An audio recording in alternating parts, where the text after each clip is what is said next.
Olá, alunos, tudo bem? Nós vamos estudar um pouquinho sobre calorimetria, que é conteúdo do capítulo 20, da página 332, tá?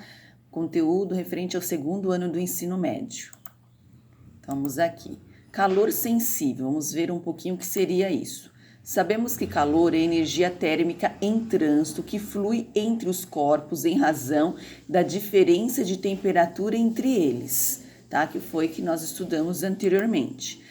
Dessa forma, imagine uma barra de ferro que receba ou perca certa quantidade de calor. Esse calor que a barra ganhou ou perdeu é denominado de calor sensível, tá? Pois ele provoca apenas variação na temperatura do corpo, sem que aconteça mudança em seu estado de agregação, ou seja, se o corpo é sólido, continua sólido. Então, se você tem uma barra de ferro e vai aquecer essa barra de ferro no fogo, o que acontece? A barra de ferro não vai mudar o sólido, ou seja, não vai derreter, não vai diminuir, certo? Ela vai continuar com o mesmo corpo sólido, tá? Agora, o que é calor latente? Diferentemente do calor sensível, quando fornecemos energia térmica a uma substância, a sua temperatura não varia, mas seu estado de agregação modifica-se. Esse é o chamado de calor latente. Essa grandeza fixa, que informa a quantidade de energia térmica, que é o calor, que uma unidade de massa de uma substância deve perder ou receber para que ela mude de um estado físico, ou seja, passe do estado sólido para o líquido, do líquido para o gasoso, assim por diante. Então aqui qual é a diferença? Vai pegar o líquido, por exemplo, vai fazer um chá. Coloco no fogo, vou aquecer, estou fervendo esse líquido, essa água. Aí o que acontece? A água vai ferver e ela vai entrar para o seu estado gasoso, vai evaporar, vai sumir. Então, essa é a diferença do calor latente para o calor sensível, ok? Vamos continuando aqui. O calor latente pode ser positivo ou negativo, tá? Quando positivo, indica que o material está recebendo calor. E quando negativo, indica que está perdendo calor. No Sistema Internacional de Unidades, a unidade de calor latente é o joule por quilograma, mas na prática utiliza-se também a grama, né, por caloria por grama, tá? Então tá lá, o calor sensível possui variação de temperatura, enquanto o calor latente causa mudança de estado físico no corpo. Então essa é a diferença de um para o outro, tá? Então, capacidade térmica, vamos ver o que seria isso. Então, a capacidade térmica determina a quantidade de calor que um corpo precisa receber para alterar sua temperatura em uma unidade. Cada corpo comporta-se de maneira diferente ao receber uma determinada quantidade de calor. Um exemplo que podemos perceber isso facilmente ocorre na praia. Como? Então, a areia e a água do mar estão submetidas à mesma fonte de calor, que é o sol. Mas a areia fica muito mais quente do que a água, tá? Quem já foi para a praia, ou quem tem o costume, quem foi uma vez, já percebeu o quê? Que tem dias que aquela areia tá pegando fogo, né? Você não consegue andar sem um calçado, um chinelo. E a água do mar não está tão quente como a areia, tá? Isso acontece porque a areia e a água possuem capacidades térmicas diferentes. A capacidade térmica é a razão entre a quantidade de calor, né, recebida por um corpo e a variação de temperatura, que é o ΔT, sofrida por ele. Então, nós temos a seguinte relação. C é igual a Q sobre ΔT. Então, Q é o calor, o ΔT é a variação de temperatura e o C é a sua capacidade térmica.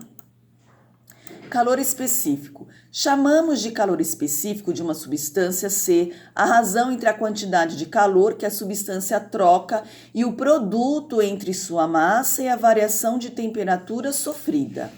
Essa grandeza tem uma unidade de medida usada, que é o caloria por grama, tá? E tem uma tabela referente às capacidades térmicas na página 333, que é aquela notação científica, tá? Aí vocês podem estar acompanhando também. E aqui nós temos a fórmula que a gente também pode estar utilizando, que no caso nós temos massa, também a unidade aqui referente à temperatura, né, que é a nossa variação, tá? Equação fundamental da calorimetria. Então, nós vamos utilizar essa fórmula também, que é a quantidade de calor, M é a massa de um corpo ou da substância, C é o calor específico e ΔT, como eu falei, é a variação de temperatura, que é a variação referente à diferença entre a temperatura final menos a inicial, tá? Aí nós temos um exemplo aqui. Aquecem-se 20 gramas de água a uma temperatura inicial de 12 graus Celsius até atingirem 60 graus Celsius. Ou seja, o que nós temos aqui? Nós temos a temperatura inicial e a temperatura final, ok? Determine a quantidade de calor recebida pela água. Então, nós temos aqui um dado que nós vamos estar utilizando no nosso exercício. O que seria isso? Vamos olhar aqui o que nós temos, tá?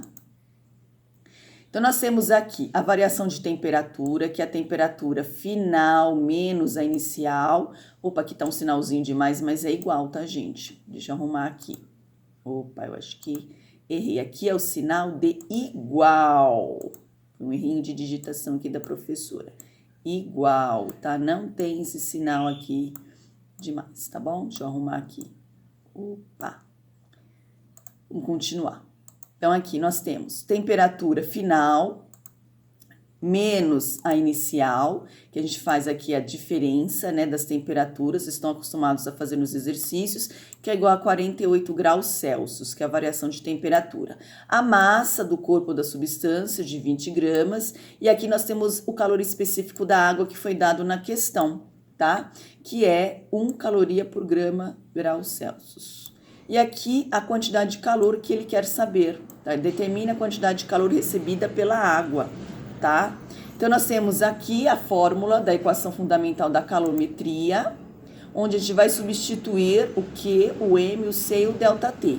Então, no caso, o Q é a quantidade de calor, que é o que você quer descobrir. O 20 é a massa, que foi dado na questão. O 1 é o calor específico, né? Referente à água, né? O calor específico da água. E o 48 é a variação de temperatura, tá? Então, substituímos, só vamos multiplicar tudo. E aí, a gente tem aqui a quantidade de calor recebida, tá? E encerramos a nossa questão. Bem fácil. É só você interpretar a questão, verificar o que está sendo dado, tá? Ele tem a variação de temperatura, tem a massa do corpo da substância, tem o calor específico da água, que no caso, o que a gente está trabalhando aqui é com o líquido, com a água, não tem nada sólido, tá? E a gente quer a quantidade de calor que recebeu, tá bom? Tá? Então, beijos, eu vou passar exercícios agora para vocês, qualquer dúvida é só depois passar para mim, tudo bem? Tá? Beijos e fiquem com Deus, ok? Bye, bye!